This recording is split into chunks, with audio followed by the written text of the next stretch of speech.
Hello, everybody. Welcome to Tadaima, Terrace House Podcast, your weekly companion to your favorite show on Netflix. I'm Robert Scarpanito, and I'm joined here by Daley Wilhelm, Konbanwa, Jack Cepeda, Irashamase, and Colin Sparling.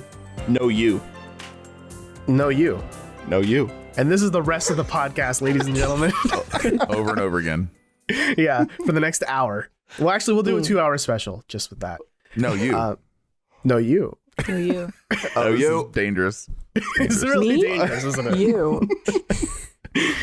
This week, as I'm sure you've noticed by the name of the podcast episode, we're going to talk about the two almost couples, maybe couples, pseudo couples to come out of part 1 and part way through part 2. We're going to talk about Kenny and Risako, and we're going to talk about Shohei and Kaori. And I've got kind of a bald spot here on my chin from how much chin stroking I've been doing watching these and thinking about these two couples. Like, what happened? What could have been? What are you guys doing over there? A lot of questions. Yeah. And no way, Well, and no lot. answers. No answers I know. have been found. Yeah, I don't think I even have to shave this week with all this chin stroking I've been doing. I don't know. Like I feel like oh my god, why am I forgetting Hana? Like I'm looking out for love. I have this. I'm making the salute and with my hand over my eyes, looking out for love, and I ain't finding it, y'all. Not in these interviews.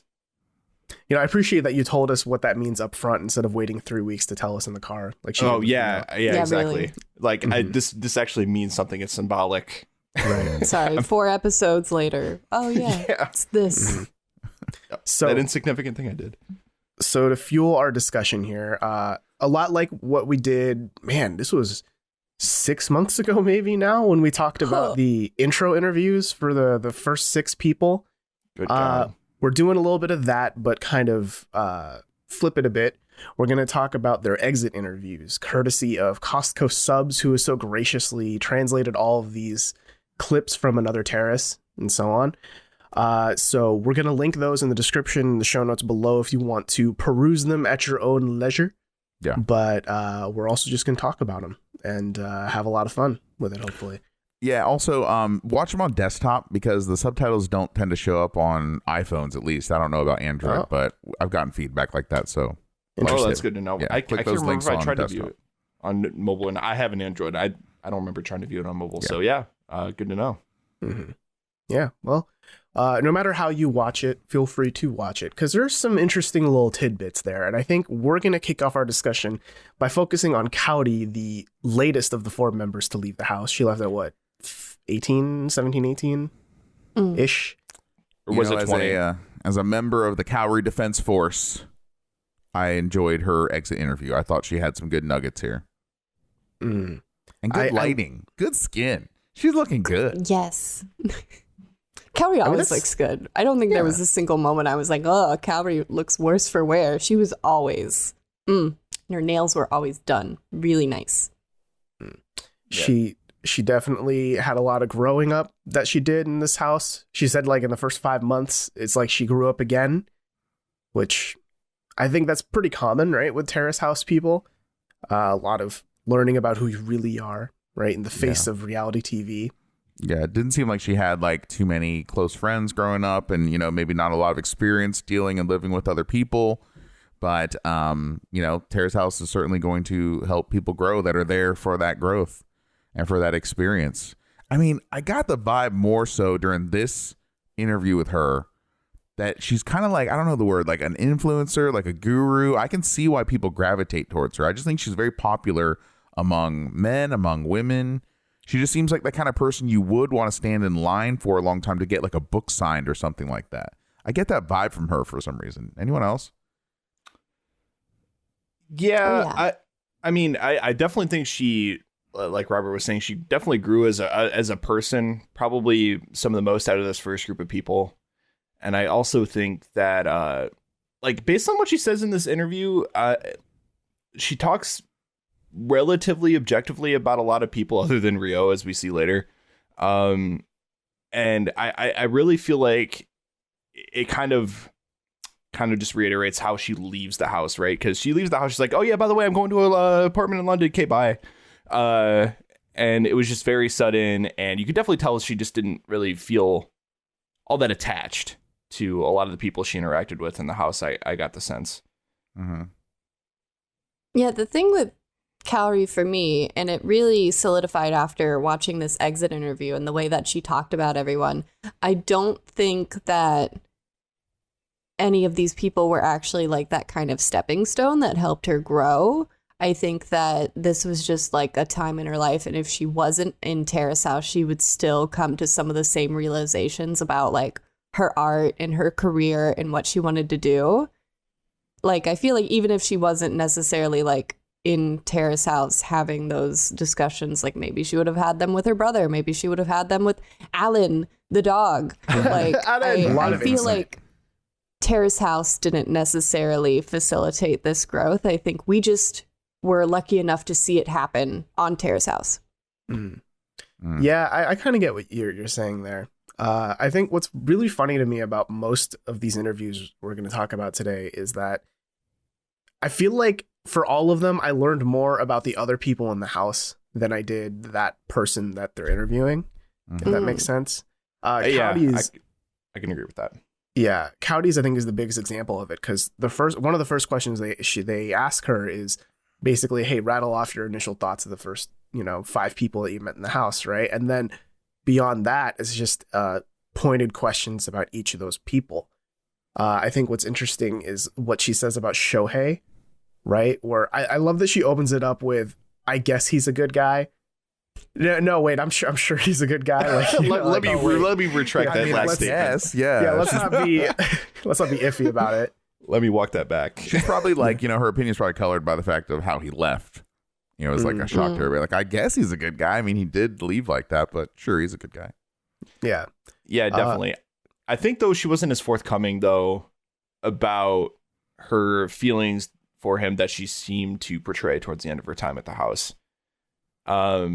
I feel like she was already kind of burying that by the time she left the house.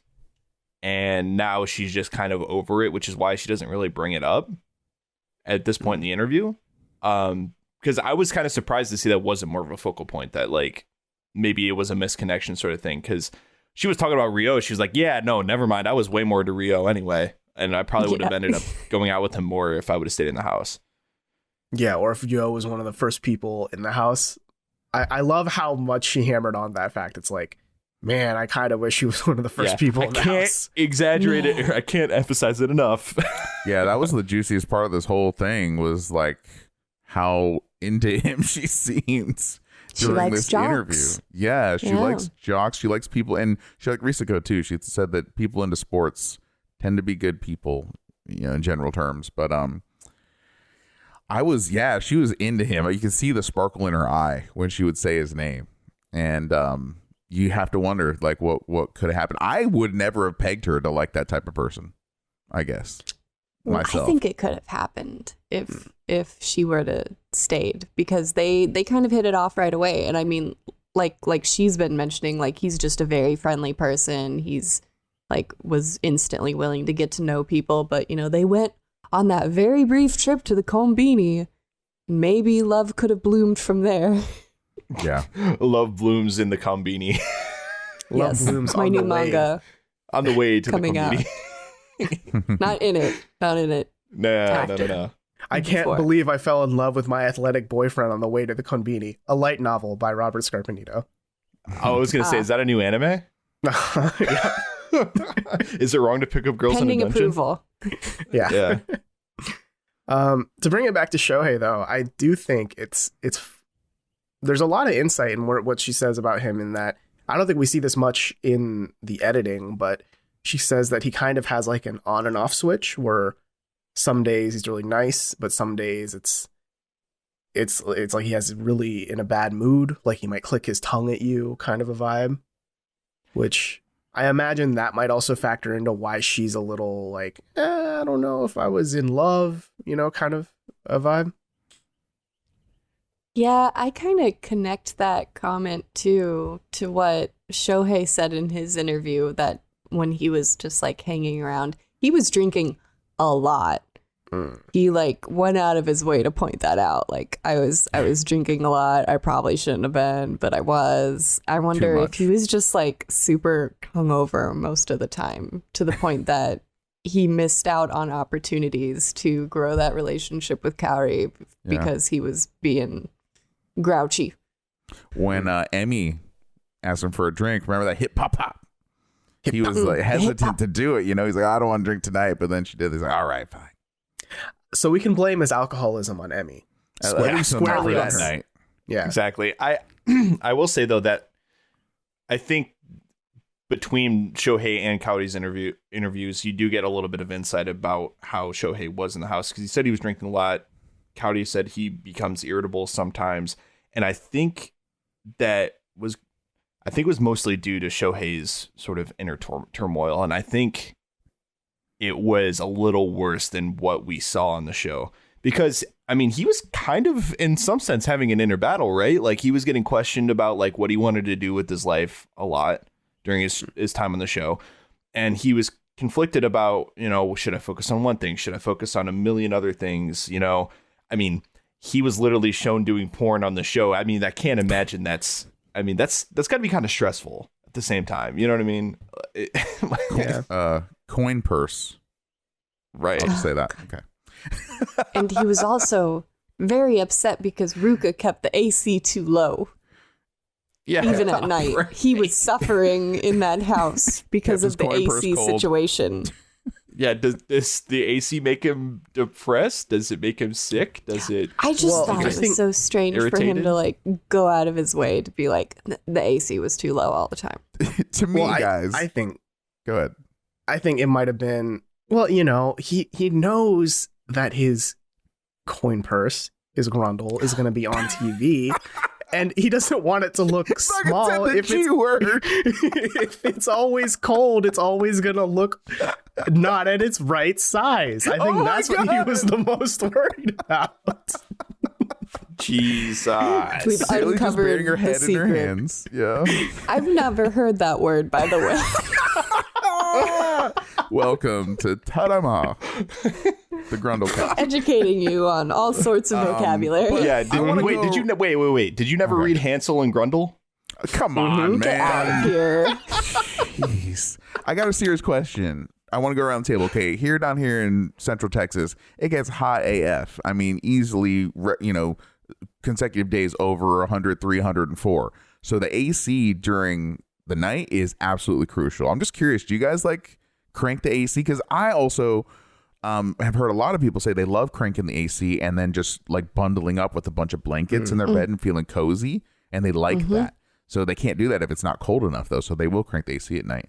But then I know some people that just sleep with almost no clothes on and just like no sheet or anything too. So I know some weird people. So fun fact for all you people out there, we don't have AC in here in Seattle. At least most places don't. That's right. I do. So, Daley's special. That's the exception. AC flex. I don't feel confident enough to say most because I haven't been in everyone's apartment in Seattle. Why not? But it's just common. It's common to walk into a place and not have AC. Look, I've been into 80% of them. All right. Okay. They don't know I have. I'm making my way around. I'm very like Santa Claus. I just don't have the efficiency of doing it all in one night. I promote social distancing. Thank you. That's been slowing me down too. Okay. Exactly. But I will say though, I can't really sleep though without covering up. So I usually have to be on the colder side in order to sleep well. Yeah, definitely. You too, Daley. You're a bundler. Same. Yeah. So when he said that when I don't run the AC even during the summer, I was like, you fucking monster. I would hate that. I sweat. I just get too hot and get sweaty. I don't want to wake up in a pool of sweat. Blah. Maybe. Yeah, and Tokyo has to get humid in the summer, like gross. Yeah, you would think. I mean, maybe he's an all-natural kind of guy. He's just spread eagle. Maybe he was really... God. His grundle just out there for everyone to see. Anyway. He starfishes when he sleeps. He just really misses Taiwan. Because he seemed like in his interview, he seemed to really want to go back. He was like, I want to establish 2 bases, one here in Japan and one in Taiwan. And I want to go back and forth. I'm like, okay, you do that. I got the sense that he wanted to just go back to where people wouldn't complain that he doesn't focus on anything. It's like, I'm getting too much heat over here. Everyone focus on life goals and shit. No one understands me, man. Going back to Taiwan. I got the opposite feeling of that, because for me, it was like, I don't know, most of his interview was not that interesting, not gonna lie, right? It was very like, what do you think of Kenny? What do you think of Kaori, right? I mean, the Kaori stuff is kind of nice to dive into, but I feel like where his face lit up and his eyes lit up and the passion was really stirring for him is when they asked him about his thoughts on his work lifestyle, right? And that's where he like perked up, back was straight, chest puffed out, like, I still think this whole idea of doing multiple stuff is right for me, right? And he kind of backpedals a bit on what he said in the show and says something along the lines of, I know that I was a little harsh there. I just think that I don't want to criticize people who do one thing. I want to criticize a society that cherishes people who do one thing. You know, that was kind of like his main. Yeah. That was the meat on his bones. That's why he was on this show for 17 weeks. So what do you mean when you say you feel opposite? Oh, in that I think when he wants to go back to Taiwan, I don't see that as I want to escape. It's more, I want to establish two bases and become successful as an actor, as an artist, as an entertainer in two spaces to prove, yeah, I can be interested in multiple things and still be a success. In different countries. Yes. Yeah. And I think part of it too is like, he also mentioned wanting to be closer to his friends, where his friends are and stuff like that. And I think, right, that's what I think being in the house really took a mental toll on him. I think, mental health is kind of low for him when he leaves the house. And so I think he just kind of needs that to get back to that kind of work routine to, I don't know, recuperate a little bit. He was definitely hitting the ejector seat, and he would have been happy if even Ruka didn't know he was leaving, and the drinking, that was the biggest deal with his interview, was that was becoming a problem. And I was kind of sad to hear that. And so if it is bad, then yeah, I don't blame him for trying to get out and leave that environment if it's not going to be good for your health or mental well-being. Right. At least he identified it early on, right? Instead of falling deeper into that pit. Yeah. It still was the craziest exit I've ever seen in Terrace House. Yeah. One of them. Strong entrance, super weak exit. Yeah. Unique though. Yeah.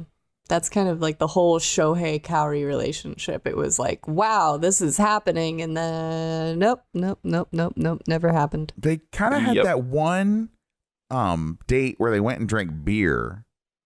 And that was kind of it, right? Yeah.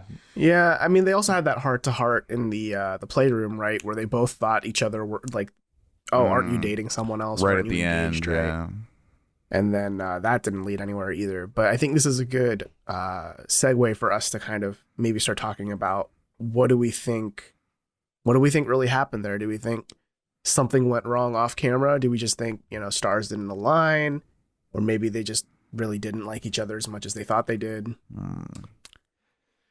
I think my prediction is, I think it truly was just sort of like, neither of them were in a place mentally, physically, what have you, to sort of pursue that. I mean, it was obvious that Kaori was going through a lot with stuff, being unsure about her art and things like that. Shohei was going through a lot. Just, I don't know. He just wasn't okay with where he was. He wasn't necessarily comfortable or happy with where he was, right? And so I think he was a little too focused on that, and he wasn't really so much focusing on the Kaori thing, if at all. And not to mention he was focused on pursuing Haruka for the longest time. And so Kaori, I think she just kind of, I mean, after Shohei leaves, I mean, he left. You know what I'm saying? Like, that was just missed opportunity at that point. Right. After having some time to think about it and digest what happened on the show and listening to these interviews, breaks my heart as a founding member of the Kaori Defense Force, along with you three. But I just think she liked him more than he liked her. I think it was a friendship thing. I think it was maybe it wasn't the best terminology he used in that on that first day was like, I'm strongly drawn to you. Let's go drink. I don't know if that necessarily meant romance rather than just being, hey, I really am interested in getting to know you. It doesn't necessarily mean romantically, right? And then what really solidifies that for me is his attitude and his actions and his mannerisms when he was around Emika. Because that to me was like, okay, this is how he acts when he's actually interested in a girl. You know, and it even said, I think he even said it made him want to focus on just being the best at one thing, didn't he? Am I pulling that out of thin air? Didn't he say he wanted to kind of change his philosophy, I thought, for her? I don't know. I don't remember that. Okay. I mean, I might be projecting that, but I thought something along those lines were said during one episode. But you could see a clear gear shift with him when he was talking to Emika, I feel.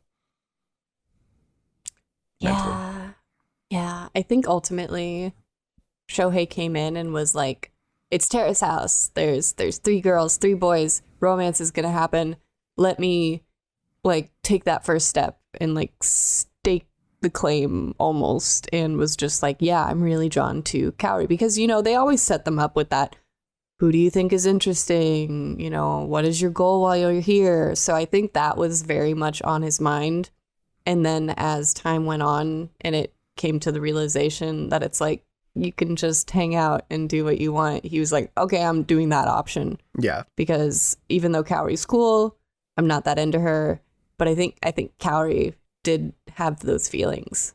You know, I think she was really struck by that first statement, and I don't think that ever really went away until it came to the realization that, like, yeah, Shohei's not here for that.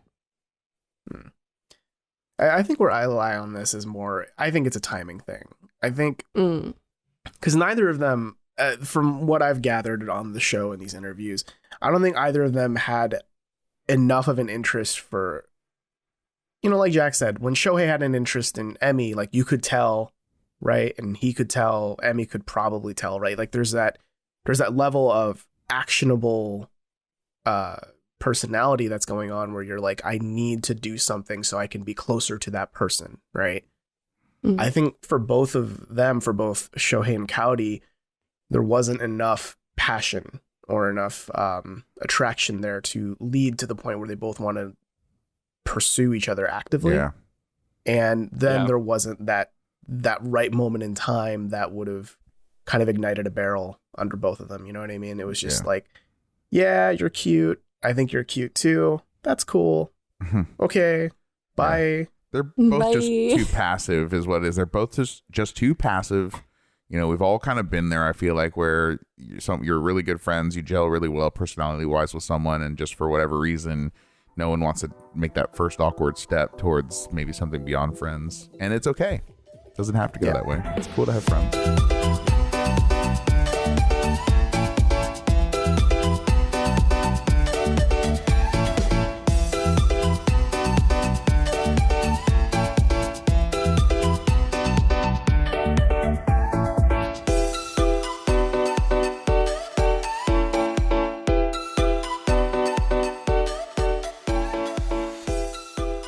So let's transition over now to the other almost couple from the first part of this season. Sigh.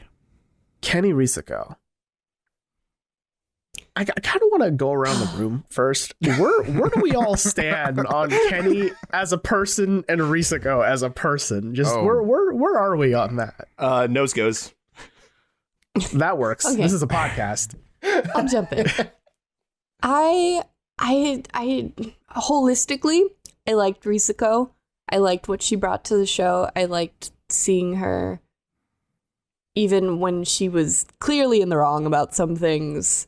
I don't understand her thing with Kenny, and I don't understand Kenny. I think that's just ultimately, like, I do not understand this man. Just like, as a person. A person, like, his...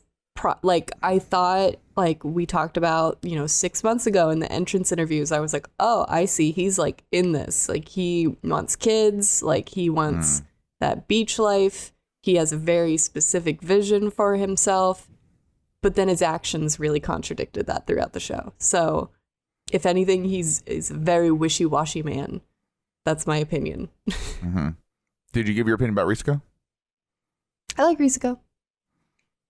Yeah, I like her too. I think that I was surprised. I think I learned something about Risako watching these 2 exit interviews. I was surprised at how kind and gentle and caring she was. I mean, you saw it when Ruka got sick and she ran to the store and helped him out, gave him soup, made sure he had everything he needed. That was really nice. But you kind of just, you see that and then you see the girl fight and it, you don't see too much more of that caring side of her really throughout.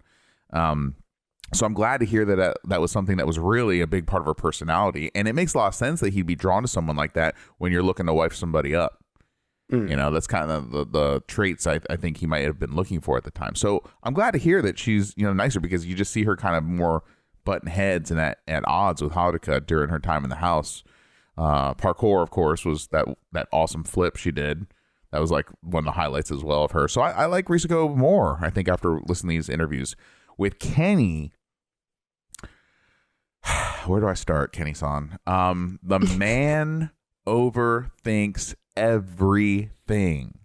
He overanalyzes. He's too worried about every tiny little detail, and it is mind-numbing to hear him drone on about it. I wanted to slap the shit out of him during his interview. I was like, dude, shut up. I just wanted to wring his neck, because he's like, well, if I do this, then it'll be looked at by the other girls in this way, and so if you're in it to try and do this, then you really want to do this instead, and that's why I was doing that, and da-da-da. Just like, oh my gosh, can you just be a person, please? You know, but our suspicions were pretty much confirmed when he came into the house. He didn't like anybody. Yeah. He didn't want to be with anybody. He's like, I'm not going to be with any of these girls, like whatever. Like, dude, okay, like have fun, but like don't like sit there forever on it and just don't do nothing. Before we dive too deep into his interview, I want to at least get Colin's just off the cuff. Where do you stand? Yeah, sorry, I was talking. Yeah, no. I was just patiently listening. So I'm kind of with Jack on Kenny. I think Kenny's interview was kind of frustrating, and I don't know. It just seemed more like Kenny being unsure. And I think the part of Kenny's interview that frustrated me the most was when he basically said that, like, I didn't want to get off the idea that I liked any given girl and kind of lead them on in any sort of sense. And then he proceeds to break down like I would have dated this person or that person for so and so reasons. And like, and it was like so much. Yeah. And he's like contradicting himself. And it was just really frustrated me, man. It's like, that's why everyone in the house was so frustrated with you. And it was frustrating to watch you because you weren't either doing anything or all of a sudden you like Risako because you sat there and overanalyzed everything a million times to one. And then you're like, okay, I'm going to do something to get my ratings up and I'm going to go after Risako. And it's like, I don't know, man. I feel kind of bad, but like there's a lot of, when I don't like somebody on Terrace House, typically it's because they did something that's like blatantly inconsiderate or evil or something of that ilk. With Kenny, he didn't really do anything like that. So I kind of feel bad saying that I don't like him for the reasons I don't like him. I don't like his stupid hair. I don't like his singing voice. I don't like his band. I don't like the way what he didn't do on Terrace House. I don't like the way he left. Like, I'm just struggling to find things I like about it. Is he a bad person? Probably not. Did he do anything that deserves this? Probably not. But I don't appreciate anything he brought to the show. Oh, see, I think that's part of why I am not, like, I don't hate Kenny. That's, hate's a strong word. But I do think he's a little bit of one of the weaker house members. Like once we start looking at the annals of Terrace House history, I think he's not going to be one of the well-regarded ones. And I think it's not because of evil things he did do, right? I think it's more the fact that he didn't do, his inaction. I think that was the big sticking point. I think the evil thing he did was not doing anything, right? Right. He did a lot of thinking about doing stuff and not doing it. Right. He did a lot of being scared of consequences. He spent a lot of time with that. Right. They talk, like, they ask him about the girl fight, right? And he says that looking back, he regrets not going after Risako at the time. But also his initial thought was, if I do something, it will cause chaos. And I'm like, okay, no, hold on. Like, they're kind of fighting over you, and like, you could do anything, and sure, it'll cause chaos. That's just the state of the world. Entropy is a thing, but it probably would have been a better outcome, or at least a more amicable one. Haruka was into the chase while the chase was on, but then the chase got too hard and she lost interest. Go ahead, Daley. Yeah.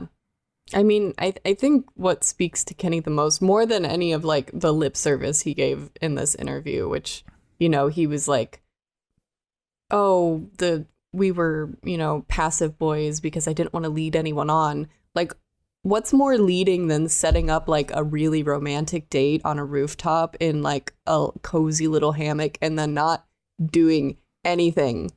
That's given some really wishy-washy vibes, and that's who he is. And I don't think he's recognized that, especially in his interview. I don't think that he has that kind of like self-awareness.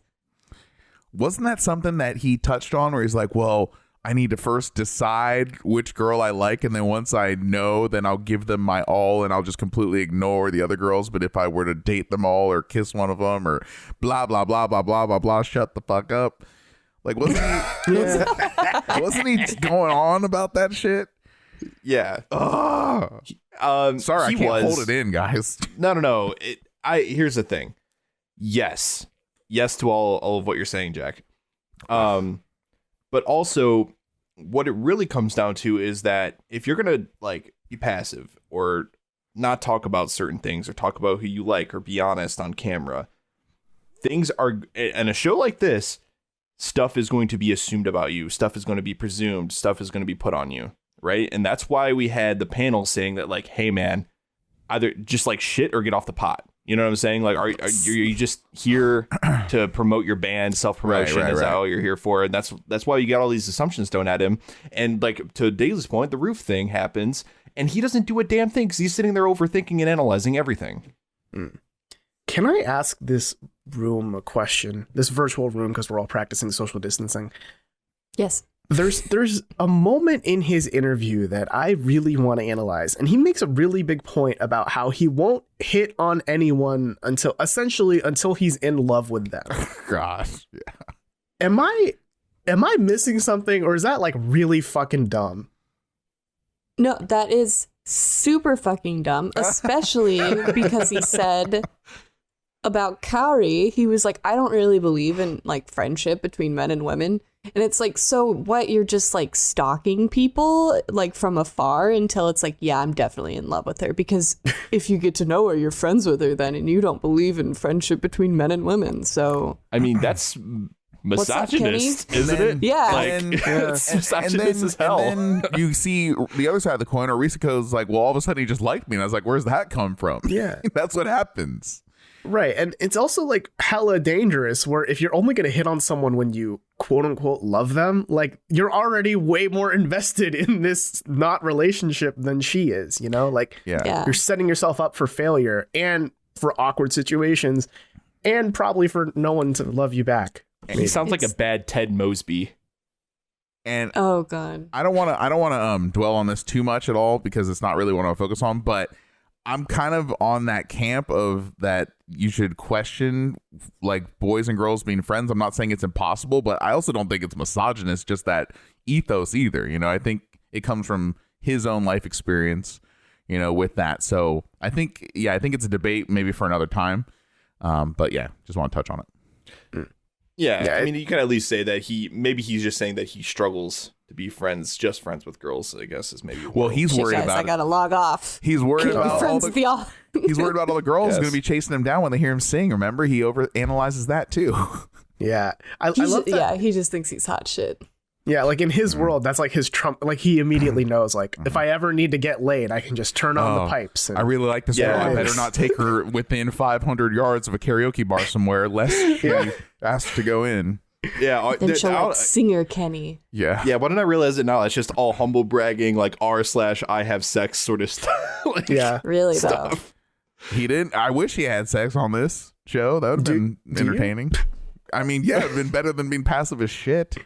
Here's the thing. This is my final take, I guess, on Kenny is that this is the Terrace House bump in its worst form here. People now know that the Terrace House bump is a thing, so they're coming in with goals and with aspirations beyond just living in a house and getting to know people, and so this is when it really rears its ugly head.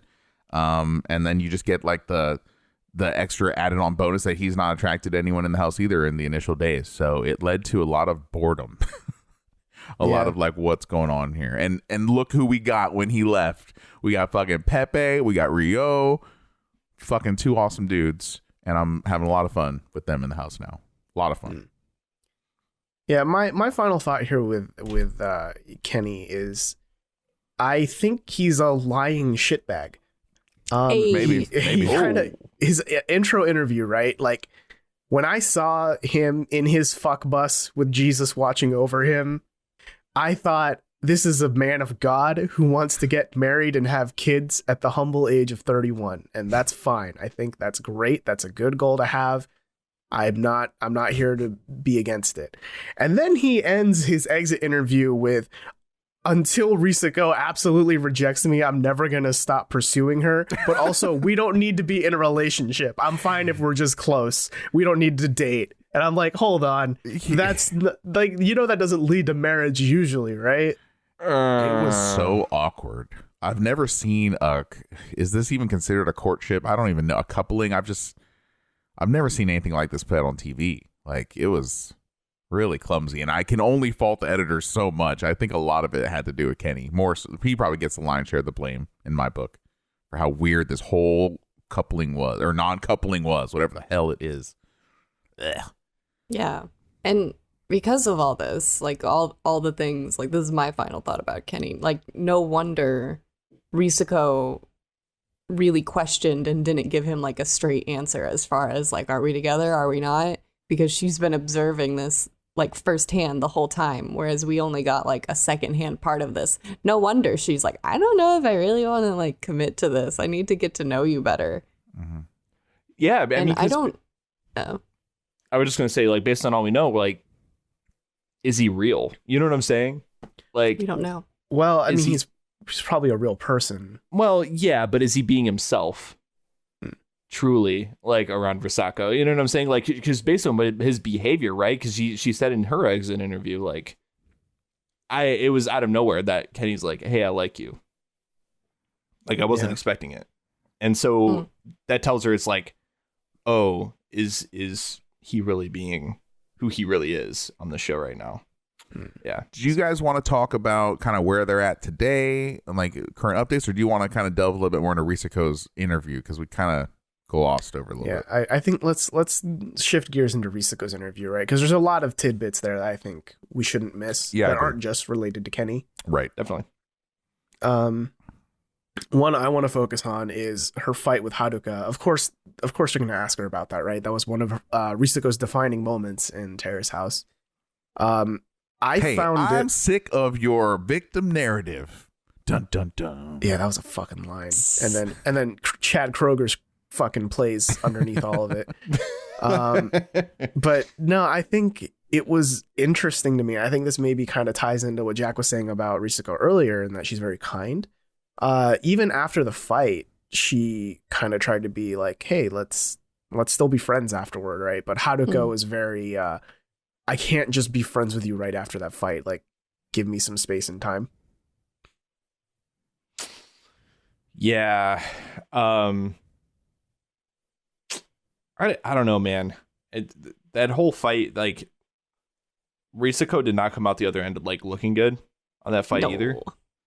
And I mean, it's understandable that Haruka like wanted some space, right?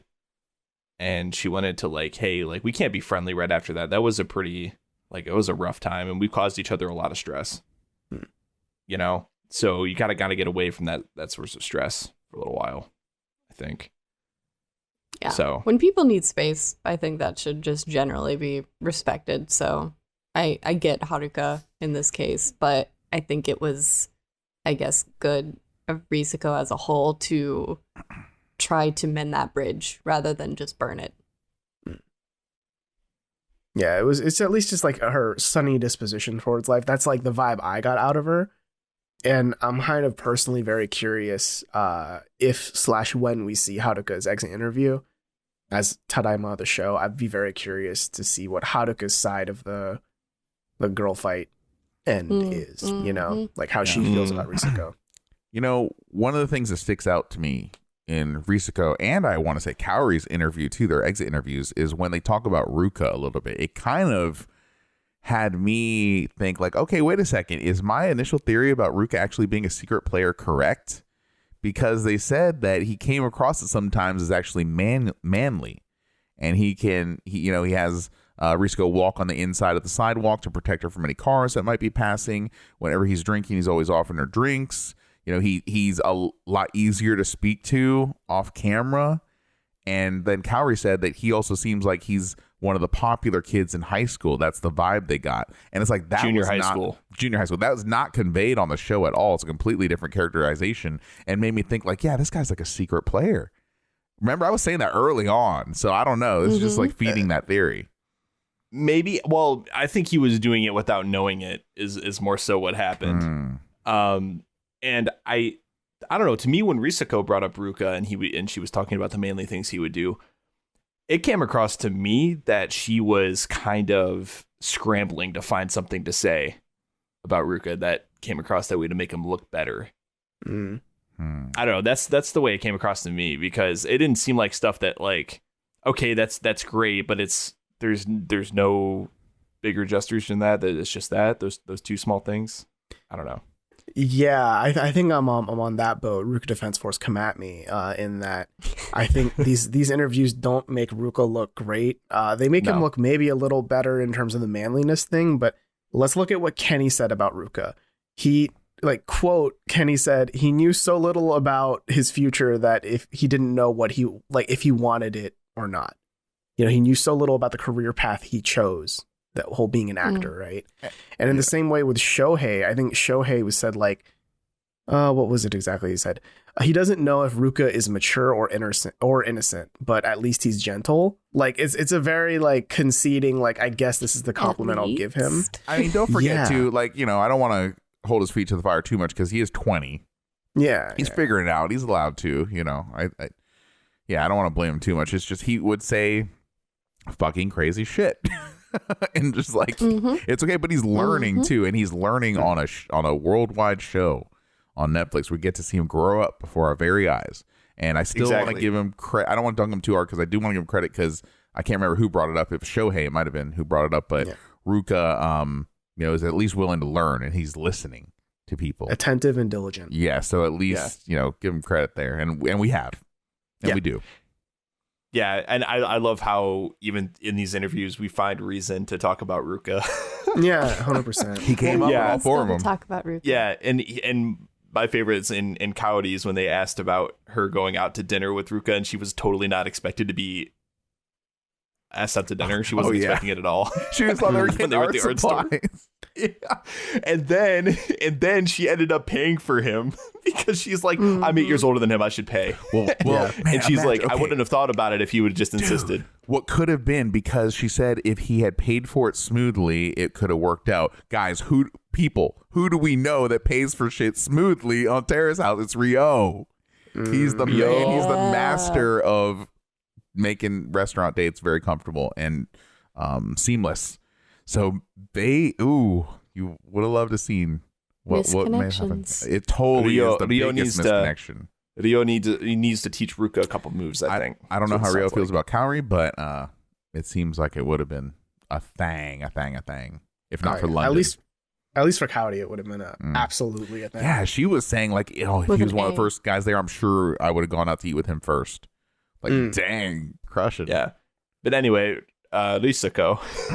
Yeah, let's wheel it back. Though, because the same way that like Kaori kind of talked about Ryo is the way that Risako, like her original opinion of Ruka, and she kind of like backs that up a lot in this interview. She's like, no, like Ruka's great, and he's like my best friend, and like I think it's like it's almost to me like a misconnection in the sense that they did have that initially, and you know, we had that moment of like be my boyfriend and everything, but somewhere along the way, she just realized, like, he has a lot of growing up to do, and I don't think I'm equipped to handle that. And that's totally fine. That's not, you know, you don't have to take that on. But I think that maybe if things had been just a little different, we would have seen Risako and Ruka be a thing. Mm-hmm. Another thing Risako points out with Ruka, right, is that she started questioning her romantic interest in him, right? Because he still needs to grow up a little bit. And then at that same time, he started expressing interest in Haruka and her Harley, like, and wanting a Harley and all that, right? And then we also see him later in the show jump toward Kaori out of nowhere, right? To which Kaori says, "I'm flattered that he likes me, but I also wondered, like, why? Because we don't talk ever." So part of me kind of wonders. Yeah, I love that was explicitly stated, but it also does make me wonder, what does Ruka look for in a romantic partner? If Pulse. anything. He's A like pulse? every girl in the house. Every single girl that has come in, besides, I think Hana might be the first one Yeah. that he's not tried to He's too pursue. scared of her. Yeah, well, Right, she's because like, she could beat the shit out of him. young man, I'll get my luggage, it's fine. But Young man. you know what I mean? I think she's the first one. But every other female that's walked in the house, he has been like, I want to date you, I want to date you, I want to date you. So Yeah. I think he's just maybe trying to figure it out who he likes. Maybe he does. I think the easiest answer is he doesn't know himself and he's trying to figure it out. He's lived too sheltered of a life to Yeah. really be tested. Yeah, he hasn't experienced much, seems like. Mm. He does. I hope he knows where the button is on the washing machine now, like his dad asked in his Oh my God. entrance interview. Yeah, it's Oh my down God. underneath. Like, you got to lift the washer up. I hope his exit Yeah. interview is like in a laundromat and he's like, I found it, and pushes it. I got it, Dad. It's just a 10-second video. I found it. Yeah. Beep. End. Yeah. Oh God, that interview is going to be something else, you guys. Oh, I'm excited. Oh, I hope it's with his grandma. Oh my God. So let's put our concluding thoughts together here for Risako and Kenny. Back to what we were originally Oh, gonna shape this Yeah. one, right? yeah. So Yeah, their Jack. updates are basically, Daley looked it up. I guess they're hanging out. There's They're somewhat, hanging out, but no one can confirm romance. Like they definitely hang out, but like from people watching live streams and looking at their social media, no one is like there's no like Yeah. big like inner relationship signs. Yeah, the band is popular still. Spicy Soul is more popular than ever. They're getting tons of streams on Spotify. Risako, very exciting. She got Nike endorsements, which as a parkour person, like, Hell what yeah. the hell else do you want? That's the dream right there. She's got some really attractive ads going up with Nike. And so, badass. I would say that, okay, they're definitely banging, right? I mean, 1,000,000%. They're definitely, I think. But I think they just want to keep it secret. I think they want to focus on their careers, and they're smart enough to know that maybe, or maybe not smart enough to know, that's the wrong way to put it, but maybe they're just concerned that if they are in relationships, their careers will be compromised in some way. You know, we've seen it play out before in Terrace House where people are trying to do that to varying degrees of success. But I think they're definitely, there's some stuff going on. They're definitely smooching. They're definitely you're smooching. Tetrising up. I mean, they almost smooched on the show. Almost. Yeah. Almost. Yeah. A half smooch. Yeah. And Risako said if he was more smooth about it, he just like made it happen real quick, she would have been more okay with it. Mm. Yeah, that's a tricky one. That can be said for a lot of things that Kenny tried and failed at. It didn't work for Yeah. Shohei when he tried to be smooth with it. So it's slippery slope. Yeah. Shohei on O&D. Oh, and D show. Yeah, so I think overall the takeaways for Kenny and Risako, it's been recorded on this show very clearly. I was happy when Kenny left. I was Yes. just tired of his wishy-washy nature on the show and him not doing anything, being very passive. And it definitely rubbed me the wrong way when he all of a sudden decided to pursue Risako out of seemingly nowhere. And then they had the whole watermelon thing and him playing her a song, and it was just real cheesy and didn't feel earned whatsoever to me. I don't know. So overall, like, Risako as an individual was fine in the house, and I think the fight that between her and Haruka, even though it left me feeling worse about Risako, it was entertaining to watch, that's for sure. And I think overall, I think she was a good addition to the house because I think parkour is really interesting as a career choice. I think she's background-wise one of the more interesting people we've had on the show. And I'm happy to have had her on the show. I just wish things between Kenny and Risako were a little bit more interesting. Get Spider-Man in that parkour park. Why didn't he ever go with her? I don't. Yeah. Questions I'll always ask. Never took advantage of that. Yeah. So that's it. I think that's it. I think it's just they're still friends. They're maybe banging. Something more. They're banging. They're banging. They're I'm getting reading married between next lines. week. I don't Tongue know. down. Yeah, they're tonguing down. Yikes. Yeah, oh, that's a throwback. I don't know. I can't really say I feel one way or the other about like whether I'd guess if they're really banging or not, because I don't know. Maybe I just don't care about Kenny. Like, he's fine, but it's just gonna hard be to- honest, y'all. It's hard for me to care. Yeah. We Kenny's the got worst. better prospects now in the house. Yeah. Mhm. And I think that's fine, right? I think across Terrace House, like there are people I've probably forgotten about, maybe from Aloha State especially, right? Like that's just gonna be how it is. And I worry that maybe Kenny might be one of them, you know, a couple years down the line where I'm just gonna be like, Kenny, who's Yeah. that? Oh yeah, Kenny. For me, it was just so promising with his entrance interview and the bus and everything and the band. The bus was barely in Terrace House, like 1 or 2 episodes. Oh, Yeah. I remember there were Instagram posts of the roommates partying and standing on top of the bus. So the bus was at the house and they were partying around it and amongst the roommates and the bus and everything. It was a good time. So those photos are out there. They were partying there. Why did they never show it on the show? I'll never know. I think the bus should have had an exit interview. Just kind of beeps at the camera. Yeah, Hong Kong, Yeah. honk a honk, honk That's honk, the honk. goose. Okay. Oh, Yeah. But yeah, I think that wraps up this little dissection, this little holistic look at some of the 4 of the 6 original members of the house. As we are right now at the end of part 2, Haruka and Ruka still remain, although Haruka probably not for long, considering she's about to leave. Right. Yeah, so that wraps us up here. I think the biggest takeaway, just want to say, I think the biggest takeaway from this whole thing is thank God for Pepe. Love you, Yeah. Pepe. You've been on a Pepe Love you, tip. man. Yeah, for the last week here. You're in love.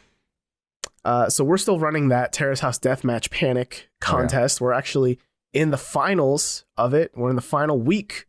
The final matchup is between Armand and Lauren Tsai. So sound your votes now. The link is in the description. I'm What a honestly matchup. surprised that those are the top 2. I'm just not learning these results. Oh, I forgot we didn't even talk about it in pre-production, but here you go. Hello. There you go. Armand There it beat is. who again? Armand beat Tsubasa. Oh my gosh. Well, oh damn. And then Lawrence I beat Taka. Lauren Taka. Yep. Right. And they were Wow. both pretty big margins. Wow. It was like almost 65 to 75%. Lawrence I made it to the end. Damn. Yeah. I'm What's telling wrong? you, man, her mutant What's wrong with powers that Mutant, what's one I mutant haven't powers. said yet. The fact that she can teleport around like Nightcrawler Yes. gives her Alright. a huge edge. We'll see. Come on, Yeah. Armand. I'm rooting for Armand here. Come on, Armand.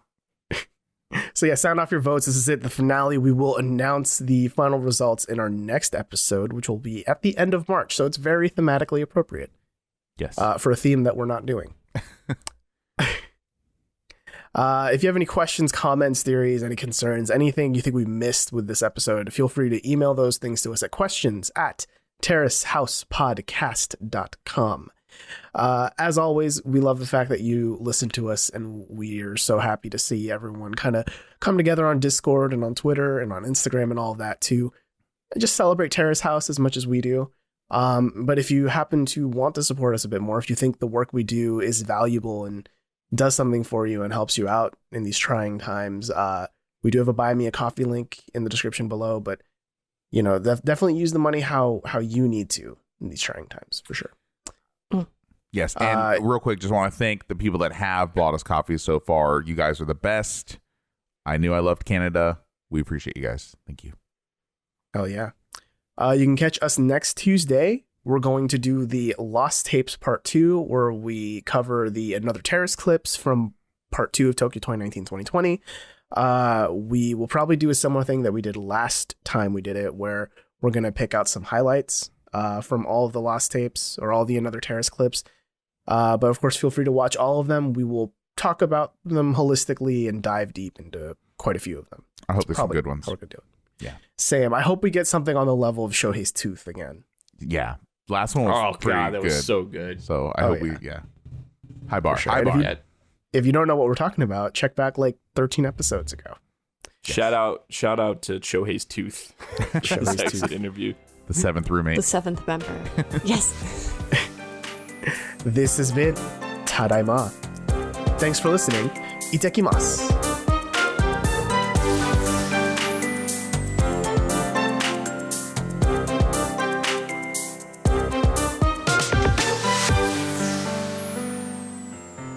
We hope you enjoyed the show. You can follow us on Instagram at Tadaimagram, on Twitter at TadaimaPod, and check out our YouTube channel, Facebook group, and the brand new Discord server, all linked in our show notes.